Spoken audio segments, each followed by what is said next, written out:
global evangelism and dominion by God's covenant. It has always been the plan of God to reach the whole world through one man. And that one man begins to spread and spread and spread and spread. He started it with Adam. Adam failed. He started it again with Noah. Noah failed.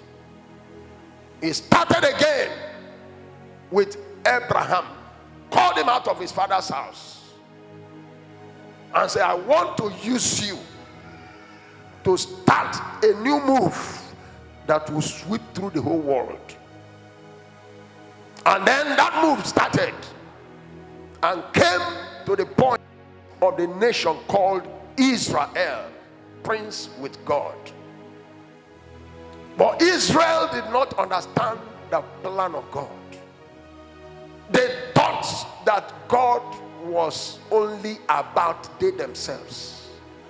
They thought that everything about God ended with them coming in the temple, worship God, go back to their home, and then serve God in their little territory called Israel. So they didn't win other nations to the God of Abraham. They didn't make attempts to bring other nations. There were few in a while that made such attempts, and we had proselytes of Israel at that time, of which the Cornelius, the centurion that they sent to Jesus, that was sent in Luke chapter 7, that sent the Jews to Jesus. They made some weak attempts to convert other nations to Judaism, just like the Ethiopian eunuch who understood only the Testament. He was reading the book of Isaiah when Philip the evangelist met him. It was few skeletal attempts, but the plan of God has been that Israel will introduce their way of life to the whole world, and the whole world will be discipled through that one man called Abraham, through Isaac, through Jacob, through the 12 patriarchs, and then through the nation of Israel. The whole world will be discipled. And when God saw how resistant, how adamant, how unbending they were not willing to cooperate with God's agenda, God had to start something different. It has always been prophesied in the Bible. Everything about the coming of Jesus was always there.